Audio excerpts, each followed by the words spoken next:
17 திங்கள் அங்கம் நொந்து பெற்ற அன்னையின் பாதம் தொட்டு வணங்கி ஆலமரம் போல் விரிந்து கிடக்கின்ற என்னுடைய நிறுவனத்தின் சார்பிலே நடைபெறுகின்ற இந்த பாதுகாப்பு வார விழாவில் தலைமை உரையை ஆற்றி அமர்ந்திருக்கின்ற தலைவர் அவர்களே,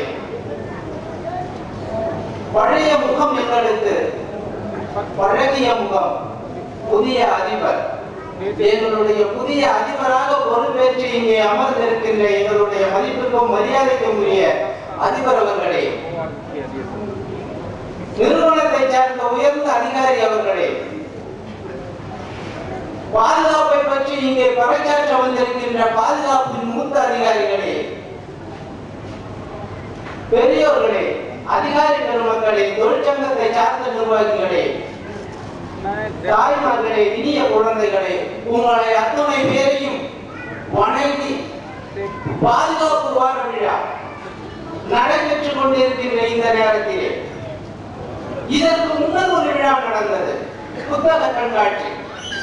புத்தக கண்காட்சியிலே நடந்த விழாவிலே வேண்டுமானால் நாம் சிலவற்றை எடுத்துக் கொள்ளலாம் அல்லது மறந்து போகலாம். ஆனால் பாதுகாப்பு வார விழாவிலே அப்படி மறந்து போக முடியாது.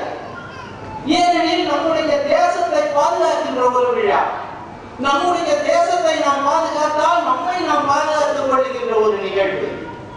உலக பொருளாதார ரீதியிலே இன்று ஓட்டப்பந்தயத்திலே தொழில்துறை நிறுவனங்கள் மிக வேகமாக ஓடிக்கொண்டிருக்கின்றன.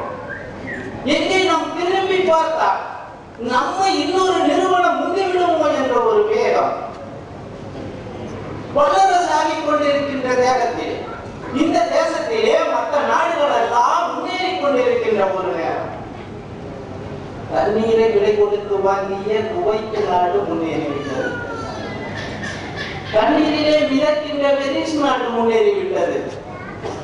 காடுகளை மட்டுமே நம்பி இருக்கின்ற டென்மார்க் முன்னேறிவிட்டது. மாடுகளை மட்டுமே நம்பி இருக்கின்ற பிலிப்பைன்ஸ் நாடு கூட முன்னேறிவிட்டது. கடிகாரத்தை மட்டுமே நம்பி இருக்கின்ற சுவிட்சர்லாந்து கூட முன்னேறிவிட்டது. சதுப்பு நிலங்களை மட்டுமே நம்பி இருக்கின்ற ஆஸ்திரேலியா நாடு கூட முன்னேறிவிட்டது. ஏன் அறிவியலை முன்னேறி இருக்கின்ற அமெரிக்க நாடு கூட முன்னேறிவிட்டது. சோவியத் நாடு கூட முன்னேறிவிட்டது. ஆனால் 2500 மைல் கடல் இல்லை, 2500 மைல் மழை இல்லை. கிழக்கு மேற்காக 2000, தெற்கு வடக்காக 2000. உலகின் மொத்த நிலப்பரப்பிலே 5.2% ஜீவகற்பம் கொண்ட என்னுடைய இந்திய நாடு 350 ஆண்டுகளுக்கு மேலாக தோண்ட கிடைக்கின்ற நிலக்கரி, 240 ஆண்டுகளுக்கு மேலாக கிடைக்கின்ற இரும்பு தாது பொருள்கள், 18,000 லட்சம் வைரங்கள், கோடை காலத்திலும் வற்றாத கங்கை, யமுனை, கோதாவரி ஆறுகள், இத்தனைக்கும் மேலாக உழைக்கும் 100 கோடி மக்களின் கைகளிலே என்னுடைய தேசம் வல்லரசாக துடித்துக் கொண்டிருக்கின்ற இந்த நேரத்திலே ஹெல்மெட் போடுங்கன்னு சொன்னா வழுக்க விழுந்துருன்ற நாங்க வாழ்க்கையே போயிடுயா, ஹெல்மெட் போடியான மூளை முடுக்கெல்லாம் சொல்லிக் கொண்டிருக்கின்றோம். அவர்கள் என்னுடைய வழுக்கையை பற்றி பேசிக் கொண்டிருக்கின்ற காலகட்டத்திலே நாம் பாதுகாப்பு வார விழாவை நடத்தி கொண்டிருக்கின்றோம். உண்மை எண்ணங்கள் வேண்டும், உயர்ந்த சிந்தனை வேண்டும். உங்களுடைய சிந்தனைகள் உயர்வாக இருந்தால் இந்த பாதுகாப்பு வார விழா நாம் நடத்த வேண்டிய அவசியம் இல்லை அருமை நண்பர்களே. காரணம் என்ன?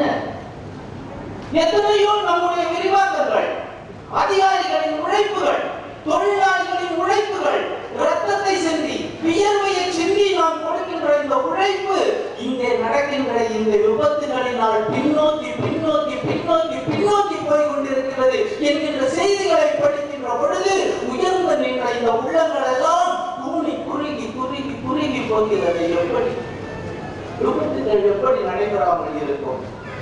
சாதனங்கள் எப்படி மெத்தை வாங்கி கொடுக்கலாம்? படுத்து உறங்குவது நாம் தான். மாத்திரை மருந்துகளை எல்லாம் வாங்கலாம், ஆரோக்கியத்தை வாங்குவது நாம் தான். ஹெல்மெட் வாங்கலாம், கப்பூட் வாங்கலாம், ஏப்ரான் வாங்கலாம், காகல்ஸ் வாங்கலாம், சேஃப்டி பெல்ட் வாங்கலாம். அணிவது யார்? பாதுகாப்பை நடைமுறைப்படுத்துவது யார்? அதுதான் கேள்வி.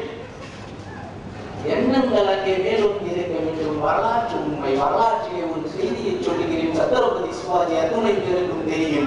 ஒரு முறை சின்ன குழந்தையாக சிவாஜி இருக்கின்ற பொழுது தாயிடம் போய் சொல்லுகிறார், தாயே பகடை விளையாடலாமா? சிவாஜி கேட்கிறாய். தாய் சொன்னால் சரி விளையாடலாம். மகன் சொன்னான், தோற்று போனால் என்ன தருவாய்? நீ எதை கேட்டாலும் தருவேன். மீண்டும் தாய் கேட்டால், நீ தோற்று போனால் மாறாக நீ எதை கேட்கிறாயோ அதை நான் தருகிறேன். விளையாட்டு தொடர்கிறது.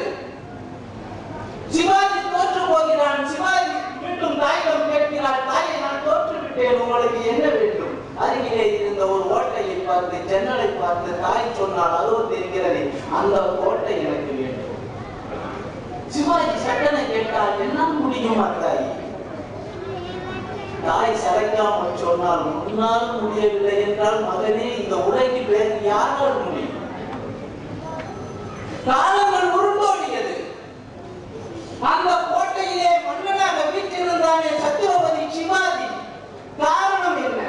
உயர்ந்த சிந்தனை, உயர்ந்த நோக்கு, அவருடைய எண்ணங்கள். அதுபோல் தொழில் நிறுவனங்களை நாங்கள் பல பல பல பல பல நிறுவலாம். இங்கே நிறுவலாம், தூத்துக்குடியில நிறுவலாம், வட மாநிலங்களிலே நிறுவலாம், எங்கு வேணுமானாலும் நிறுவலாம். பாதுகாப்பை கடைபிடிப்பது யார்? நாங்கள் சாதனங்களை அறிமுகப்படுத்தத்தான் முடியுமே தவிர அவற்றை நீங்கள் கொண்டு வருவது நீங்கள். பாறை கற்களை பார்த்திருக்கிறோம். வெறும் ஒரு உளியும் சுத்தியும் வச்சு காலா